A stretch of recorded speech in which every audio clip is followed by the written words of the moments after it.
Selamat siang. Kami akan mempresentasikan hasil diskusi kami untuk memenuhi tugas kelompok materi compiler. Berikut adalah anggota-anggota kelompok kami, dimulai dari saya. Perkenalkan, nama saya Erwin Abetandrio dengan NIM belakang 180. Dan juga ada anggota kami yaitu Novela Rahma Fitra dengan NIM belakang 029. Dan juga ada Silvani Salsabila dengan NIM belakang 066. Dan juga ada Ophelia Suci Ramadhani dengan NIM belakang 412, dan juga terakhir ada Biani Andaliski Maratia dengan NIM belakang 070. Nah, contoh ekspresi yang kami akan pakai untuk pedoman dan paduan dari tugas kelompok ini yaitu gaji bersih sama dengan gaji pokok dikurang buka kurung gaji pokok dibagi 10 tutup kurung. Nah, saya akan menjelaskan sedikit bagaimana ekspresi ini kita akan turunkan dan kita akan mendapatkan grammarnya. Kita lihat di sini, untuk menghasilkan grammar yang sesuai, langkah pertama yang kita harus lakukan itu adalah menganalisis bentuk umum dari ekspresi ini. Secara umum, struktur kalimatnya kita dapat lihat ada nama variabel, yaitu gaji bersih, diikuti tanda sama dengan, lalu diikuti ekspresi aritmatika yang mengandung operasi pengurangan dan juga pembagian. Lalu diakhiri dengan tanda semikolon. Dengan kata lain, contoh ini mempresentasikan sebuah pernyataan assignment dalam bahasa pemrograman, yaitu ID sama dengan ekspresi. Dari pola ini, kita bisa menyimpulkan bahwa grammar tuh harus mampu menghasilkan satu, identifier atau ID, dua, assignment, tiga, ekspresi aritmatika, dan empat, yaitu operator kurang dan bagi.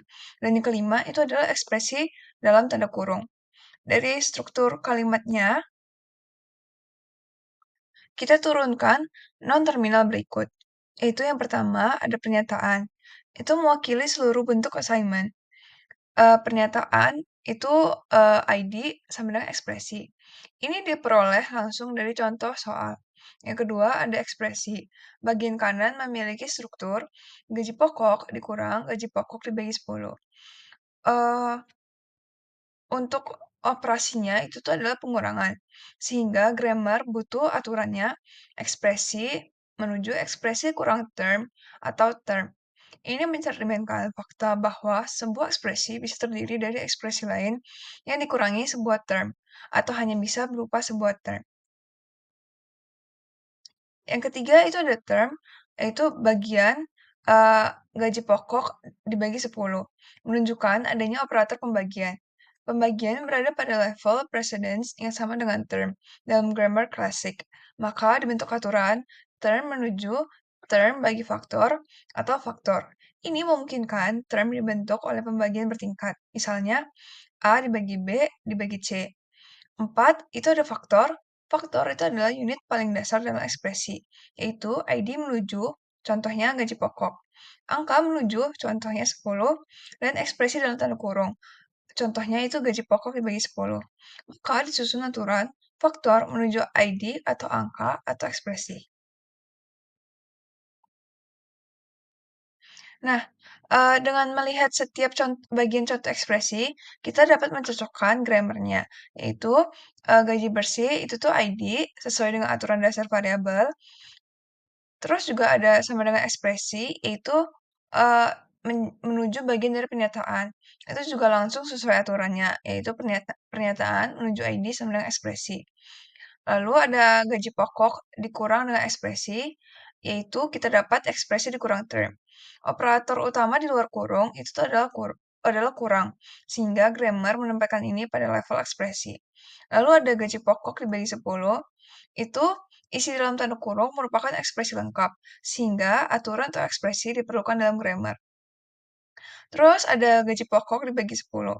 Itu pembagiannya berada pada level term hingga grammar mengikuti pola ini. Nah, setelah mencocokkan semua elemen kalimat, grammar yang diturunkan kita dapatkan sebagai berikut, yaitu pernyataan menuju ID sama dengan ekspresi, ekspresi menuju ekspresi dikurang term atau term, term menuju term atau bagi faktor atau faktor, dan juga ada faktor menuju ID atau angka atau ekspresi. Nah, grammar ini yang akan kita jadikan dasar dan pedoman untuk mengerjakan tugas kelompok berikut. Selanjutnya saya akan menjelaskan source code dari contoh soal yang telah kami kembangkan dari grammar yang telah disampaikan teman saya tadi. Langsung saja saya akan menyampaikannya lewat Ubuntu. Baik, di sini sudah bisa dilihat saya sudah memiliki file bernama gaji.c yang bisa dilihat isinya yaitu merupakan source code dari soal kami, yaitu kita bisa melihat ada integer gaji pokok dan gaji bersihnya. Nah, di sini kita bisa menginput sendiri gaji pokok kita. Terus selanjutnya ada gaji bersih sama dengan gaji pokok yang sesuai di soal yang tertera. Kita implementasikan di sini. Lanjut, kita akan mengeluarkan gaji bersih pada printf ini lalu return 0. Nah, di sini kita akan mengompil file gaji.c ini dengan menggunakan gcc, yakni dengan cara menuliskan gcc gaji.c, yakni nama file yang telah kita buat, -o, dan dengan nama file executable yang akan kita buat. Di sini berarti file gaji.c telah berhasil dikompil dan kita bisa melihat bahwa sudah muncul file gaji di sini, yaitu file executable. Selanjutnya kita bisa menjalankan file executable ini dengan ./gaji. Lalu kita masukkan gaji pokok kita, yakni misal 15 juta. Dan akan keluar gaji bersih kita, yakni di sini 13.500.000. Selanjutnya juga saya akan menjelaskan sebenarnya di dalam GCC ini ada 4 tahap yang ada, yakni ada preprocessing, compilation, sama assembly, dan juga linking. Namun dengan GCC tadi, itu otomatis melakukan 4 tahap itu tanpa menunjukkan file-file yang telah dibuat gitu. Nah, lalu GCC otomatis melakukan 4 tahap tersebut, kita bisa juga melihat menggunakan cara ini, yakni melihat 4 tahapnya. Misalnya kita ingin melihat preprocessing. Pada preprocessing, file.c-nya itu akan menghapus komentar, terus menginclude headernya, yaitu studio.h-nya tadi, dan juga mengganti makro. Di sini saya akan contohkan untuk preprocessing saja, yang compilation dan assembly linking akan ada tertera di laporan. Misalnya kita ingin melihat tahapan preprocessing, kita bisa menggunakan gcc -e, nama file gaji.c, lalu -o dengan nama file gaji.i. Lalu kita bisa melihat dalam file gaji.i itu tertera file si kita itu sudah tidak ada header dan juga tidak ada komentarnya lagi. Sehingga mungkin itu saja yang dapat saya sampaikan. Saya lanjutkan ke teman saya. Oke, selanjutnya saya akan menjelaskan tentang lexical analysis yang dimana nantinya akan digunakan untuk parser atau syntax analysis. Nah, apa itu lexical analysis? Lexical analysis ini merupakan fase pertama dari proses kompilasi di mana source code atau kode program itu nantinya akan dibaca karakter demi karakter. Nah, lalu nanti akan diubah menjadi token-token. Nah, apa itu token? Token itu merupakan unit terkecil yang bermakna dalam masa pembangunan. Jadi kita memisalkan sesuatu. Jadi misalnya di sebelah kanan itu kasus kita adalah gaji bersih sama dengan gaji pokok dikurangi gaji pokok dibagi 10. Nah, kita akan bagi karakter demi karakter, nantinya akan kita ubah menjadi token. Yang pertama di gaji bersih itu tokennya adalah ID, di mana tokennya itu identifier. Terus ada sama dengan, itu tokennya adalah sama dengan sama. Nah, ini tuh adalah operator. Kemudian gaji pokok itu tokennya ID sebagai identifier. Kemudian ada minus itu sebagai operator, kemudian ada tanda kurung, kemudian untuk gaji pokok itu sebagai ID dan identifier, kemudian gaji itu sebagai operator, kemudian ada 10, ini tokennya kita gabung jadi angka, kemudian ada tanda kurung itu sebagai biasa tanda kurung.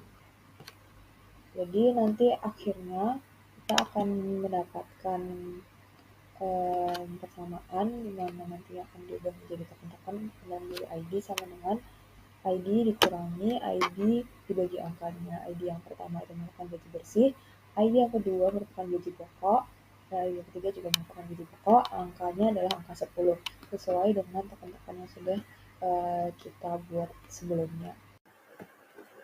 Baik, perkenalkan saya Novela Rahma Fitra Regaksi. Di sini saya akan menjelaskan mengenai sintak analisis atau analisis sintaks. Nah, analisis sintaks ini adalah tahap kedua dalam kompilasi yang bertanggung jawab untuk memeriksa apakah token yang dihasilkan oleh scanner tersusun sesuai dengan aturan tata bahasa atau grammar dari bahasa pemrograman yang digunakan.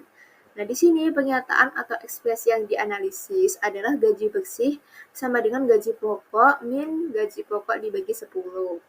Nah, karena dalam leksikal analisis yang telah dilakukan sebelumnya, urutan token sudah sesuai dengan grammar, maka dalam sintak analisis ini kita buat abstract syntax tree atau AST yang menggambarkan struktur logis program.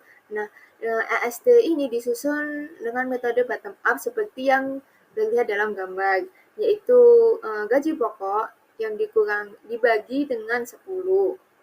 Nah, lalu akan naik ke atasnya yaitu gaji pokok dikurangi dengan hasil dari pembagian gaji pokok dibagi 10, lalu akan mendapatkan hasil akhir yaitu gaji bersih sama dengan hasil dari pengoperasian sebelumnya. Nah, berdasarkan AST tersebut, dapat diketahui bahwa pernyataan atau ekspresi yang dianalisis itu sah secara sintaksis dan gramatikal berdasarkan tata bahasa grammar bahasa pemrograman.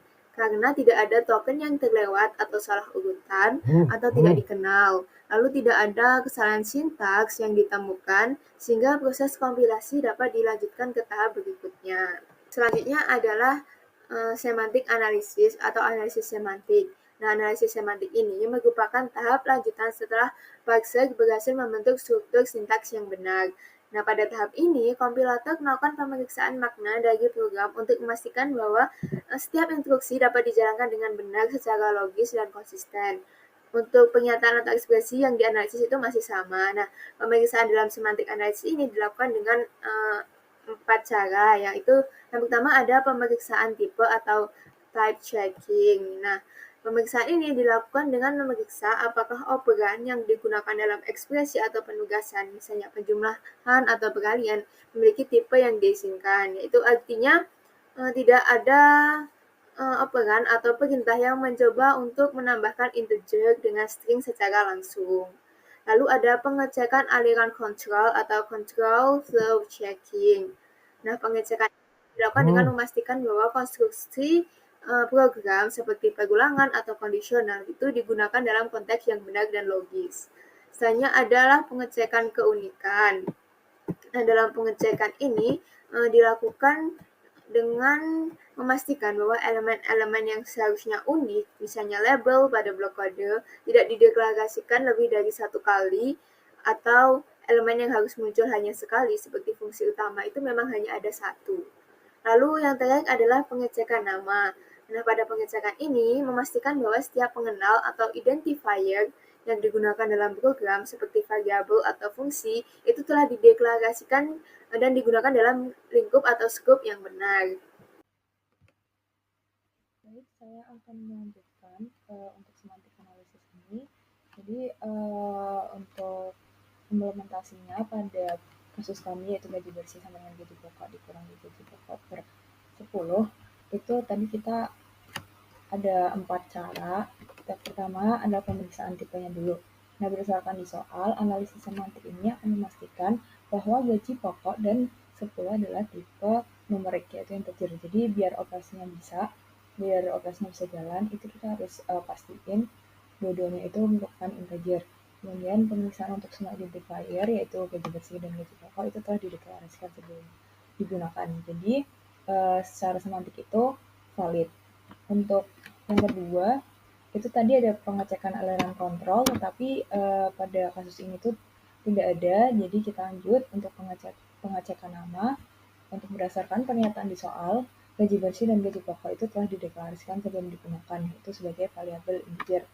Kemudian pengecekan keunikan, Itu berdasarkan pernyataan di soal tidak ada pelanggaran keunikan, yaitu identifier yang sama tidak dideklarasikan berulang-ulang dalam lingkup yang sama. Selanjutnya saya Aurelia akan menjelaskan tentang assembler code atau kode assembler. Nah, dalam kompilator itu menghasilkan dua, yaitu pertama mesin code langsung atau assembler code yang kemudian diterjemahkan oleh assembler menjadi mesin code. Nah, assembler code adalah representasi low level yang lebih dekat ke bahasa mesin tapi masih dalam bentuk teks simbolik yang mudah dibaca oleh manusia. Jadi assembler code ini lebih mudah dipahami karena masih lebih dekat ke bahasa manusia daripada bahasa mesin. Lalu ada alasan kompilator biasanya menghasilkan assembler. Nah, yang pertama adalah assembler menyederhanakan tugas kompilator. Maksudnya, assembler ini mengurus detail rendah seperti penempatan alamat instruksi, penomoran register, perhitungan offset, dan penulisan format binary instruksi. Sehingga kompilator tidak perlu menangani hal-hal ini secara langsung. Lalu yang kedua ada portabilitas. Portabilitas ini maksudnya adalah kompilator hanya perlu mengetahui set instruksi atau ISA dari suatu mesin. Assembler menangani variasi detail implementasi dari hardware tersebut. Ini membuat proses kompilasi lebih praktis untuk banyak platform. Lalu yang ketiga, ada pengelolaan simbol. Maksudnya adalah assembler menyediakan seperti tabel simbol, pseudo instruksi, dan direktif seperti .data, .text, dan .global yang membuat kompilator lebih mudah menghasilkan kode yang terstruktur. Lalu selanjutnya ada karakteristik dari assembler code. Nah, setiap instruksi assembler umumnya mempresentasikan suatu instruksi mesin. Maksudnya adalah dalam satu baris assembler code itu mempresentasikan adanya satu instruksi yang dieksekusi. Lalu yang kedua, menggunakan simbol bukan alamat biner. Jadi assembler code ini bisa lebih dimengerti oleh manusia karena tidak berupa alamat biner. Yang ketiga ada menggunakan direktif, dan keempat ada register eksplisit. Lalu ada 4 model pengalamatan untuk assembler code ini. Yang pertama adalah zero address instruction yang memiliki ciri yaitu tidak menyebut operan secara eksplisit dan operan diambil dari stack. Yang kedua ada one address instruction, yaitu cirinya selalu memakai satu register khusus yaitu AC atau akumulator. Dan instruksi hanya menyebut satu operan saja. Yang ketiga ada two address instruction, yang cirinya adalah operan pertama berfungsi sebagai sumber dan tujuan dan mengurangi jumlah registernya. Yang keempat ada three address instruction, yaitu memudahkan kompilator menghasilkan kode yang jelas, efisien, dan dekat dengan bentuk 3 alamat dalam IR. Berikut ada soal untuk kode assembler. Nah, dari soal yang sudah diberikan sebelumnya yaitu gaji bersih sama dengan gaji pokok dikurangi dari hasil gaji pokok dibagi 10. Itu memberikan representasi T1 sama dengan gaji pokok dibagi 10 dan T2 sama dengan gaji pokok dikurangi T1. Nah, untuk pengerjaannya terdapat 4 cara pengalamatannya. Yang pertama adalah zero address instruction. Di sini dapat kolom statement, kode, dan deskripsi. Nah, untuk statement T1 sama dengan gaji pokok dibagi 10, maka diperlukan 4 kode ini. Yang pertama adalah push gaji pokok, yaitu menaruh nilai gaji pokok ke atas tag. Yang kedua, push gaji pokok, yaitu menaruh nilai gaji pokok ke atas tag. Yang ketiga, push 10, yaitu menaruh nilai 10 ke stack. Yang keempat, div, yaitu mengambil 2 nilai teratas dari stack, yaitu push 10 dan gaji pokok, membaginya, lalu menaruh kembali hasilnya. Lalu selanjutnya untuk statement T2 sama dengan gaji minus T1, terdapat 2 kode yaitu sub, yang dimana artinya mengambil 2 nilai teratas dari stack, mengurangkan, dan push hasilnya kembali. Nilai 2 teratas ini merupakan hasil dari div dengan gaji pokok yang pertama. Lalu ada store T2 yaitu menyimpan nilai teratas stack ke variabel T2. Selanjutnya ada one address instruction. Di sini untuk statement T1 sama dengan gaji pokok bagi 10 memerlukan 3 kode, yaitu load gaji pokok, yaitu memuat nilai gaji pokok ke akumulator. Lalu ada div 10, yaitu membagi isi akumulator dengan 10 dan disimpan di akumulator. Yang ketiga, ada store T1, yaitu menyimpan hasil dari akumulator ke T1.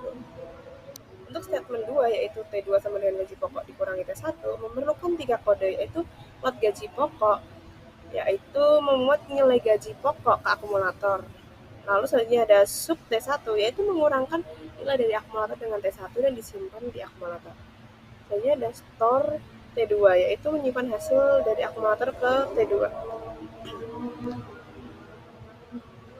Selanjutnya ada cara pengamatan to address instruction yaitu untuk statement T1 sama dengan gaji pokok per 10 memerlukan 2 kode yaitu move R1 gaji pokok yaitu menyalin nilai gaji pokok ke register R1.